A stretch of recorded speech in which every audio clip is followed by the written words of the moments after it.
नमस्कार. स्वागत आहे आपले लाईफ मुवमेंट्स या यूट्यूब चॅनलमध्ये. मी स्वाती. आज आपण एकदम साध्या सिंपल पद्धतीनं अशी फ्लावरची भाजी बनवणार आहोत. ही फ्लावर मी कट करून घेतलेली आणि स्वच्छ अशी मिठाच्या पाण्याने स्वच्छ धुवून घेतली, कारण त्याचा जो वास असतो ना तो चालला जातो.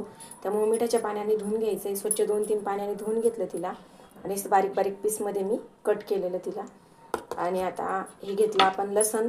हा लसण पण बारीक बारीक पीसमध्ये कट करून घेणार आहे मी. आणि ही कोथिंबीर.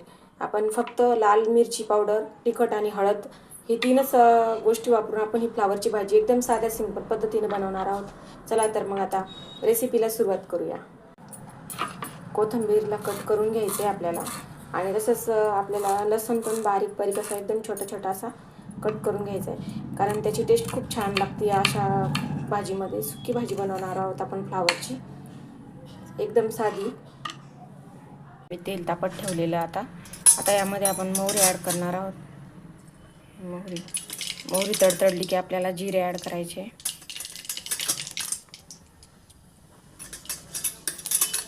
जिरे. आता त्याच्यानंतर आपण बारीक जो कट केलेला लसूण आहे ना तो ॲड करतो. थोडी कोथिंबीर पण टाकायची त्यासोबत, कारण टेस्ट छान येते.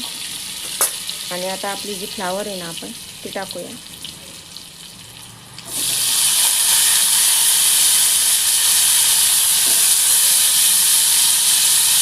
अशी आपली फ्लावर टाकून घ्यायची आपल्याला.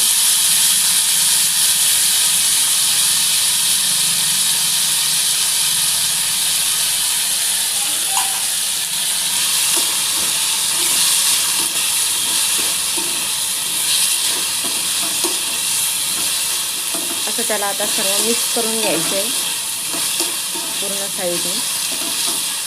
आणि यामध्ये आपण आता मिठाने धुतलेली, त्यामुळे काय करायचं आहे, थोडंसंच मीठ टाकायचं आहे. नाहीतर मग अगोदर पण ते मिठाने धुतल्यामुळे काय होतं, भाजी खरट होण्याचे चान्सेस असतात.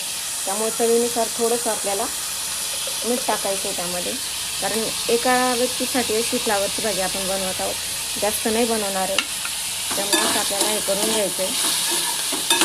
आणि ना असंच त्याला आता झाकण ठेवून 2-3 मिनटासाठी आपल्याला शिजू द्यायचं आहे. आता आपण झाकण काढून बघू, कारण खाली ना लागायला नको ती. हे बघा, आता मिठामुळं आणि त्याच्यामुळं वाफमुळं काय होतं, शिजती, पाणी सुटतं तिला मिठामुळं. अशी होते आपली फ्लावर. आता आपण याच्यामध्ये हळद आणि लाल मिरची पावडर ॲड करणार आहोत. ही लाल मिरची पावडर आणि हळद टाकायची आता आपल्याला. आणि छान असं मिक्स करून घ्यायचं.